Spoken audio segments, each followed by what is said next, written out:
When it comes to successfully managing diabetes, you know what? It is not just about knowing what are the best foods to control diabetes. It is more than that. Before even knowing what are the best foods, we will need to know what are our unhealthy cravings, and we will need to learn how to handle those cravings effectively. This is an important step. And in this video, we will be learning 5-step scientific process to handle those cravings effectively within just 21 days, and thus this will be the potential step to reverse diabetes, and this is going to be an incredible ride. Hello everyone, I'm Shubhavahini Sitaraman, a holistic wellness coach working on the mission to transform lives of diabetic. As a diabetes wellness coach, I get a lot of calls from people day in and day out, and you know what is the first question people will be asking me? They will be asking me for a diet chart. Give me a diet chart for my diabetes condition. But according to my experience, you know what I have seen? People will not be following the diet chart consistently. They may start, but they will just quit quickly, immediately. Or they will not be starting itself, they will be procrastinating it. Why these kind of responses I'm getting from people? When I was analyzing it, then I found out we will need to first see what is stopping them to get into the diet chart. The one and only thing, biggest challenge that is stopping them to get into the diet chart consistently is because of their craving for some of the foods. This is very important. Whenever we enjoy a favorite food, it is not just about the taste of the food, and also it is not just about the food that is saving a hunger. It is more than that. It is actually giving something to our mind. It is secreting some kind of hormones. Whenever we enjoy the food, that satisfaction is actually secreting our hormones in our brain, and that is why we are craving for those kind of food very frequently. Mostly we will be craving for foods which are starchy or sugary food, sugar, or we will be craving for something which is deep fried as well, deep fried oily stuff as well, or baked stuff, whatever it is. It is not healthy for diabetes, and we will need to first handle these cravings effectively. Unless and until we handle these cravings, we will not be able to get into the diet charts. And that is why the first step we will need to do is we will need to see what we can do to stop these cravings. I have 5-step process. This 5-step process, if you implement it, you will be able to successfully handle your cravings. Step number 1, we will need to understand what is the trigger for our craving. Most of the cases, the external triggers are very, very important when it comes to us for crave. And I always ask people to evaluate in 4W process. 4 W's are what, when, where, and who. And when it comes to what is actually triggering us to crave, that is very, very important. May it be the food or something like that which is actually making us to crave. And second one is when. We will need to evaluate this process. You know what? I'll give you my own example. During the day, I always start fresh. I start my day with vegetables, fruits, protein. My breakfast and lunch will be very healthy. When I progress to the evening, I start craving. The evenings are the time I always crave for. So when I know evenings are the time I crave for, then we can plan accordingly. And that is why we will need to understand when portion of our trigger.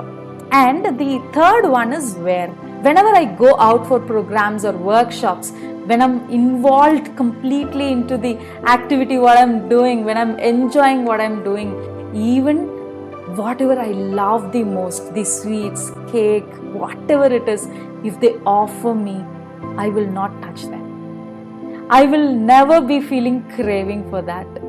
But if I'm sitting here in my home office and if I'm working very sincerely, then I will crave for something. So this place, the home office is also a trigger for me. So we will need to understand the place. Where is the craving trigger for us. And who, the fourth one is who. That is also very important factor, because we know all the bad habits, where do we learn from? If people are learning to smoke, where do they learn from? From their friends. Their friends are the very, very important people. They will be, or somebody, the people who influences us for bad habits is very important. We will need to understand if there is someone. So these are the 4W process to identify your trigger. Do this: what, where, when, and who. Just understand this. This is very, very important. Step number 2 is declutter. It's a very, very powerful step, but very difficult step to do. Yes, I'm telling you, this is very, very difficult step. You know what to declutter? We identified our trigger, right?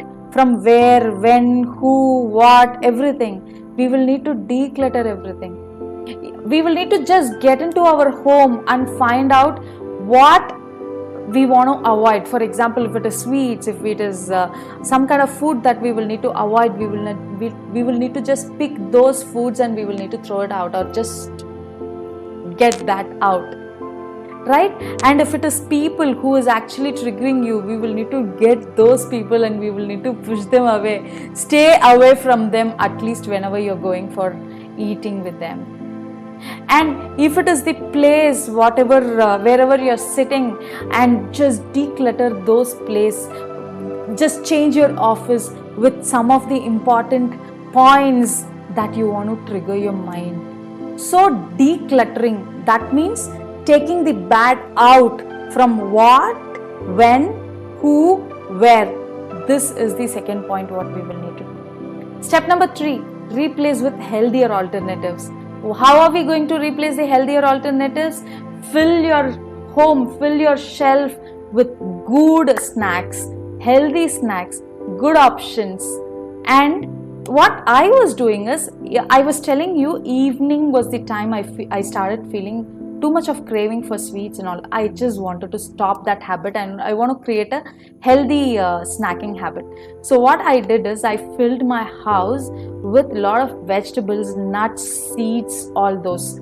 And whenever I'm feeling craving, I just go to my kitchen, I take one carrot, grate it, have it just like that, right? So we will need to fill our house with the healthier alternatives. That is the step number 3. Step number 4, do not rush. This is very, very important point we will need to keep in mind. What happens is, people, while they are feeling excited about, they just change the entire habit all of the sudden, but that creates a stress in their mind.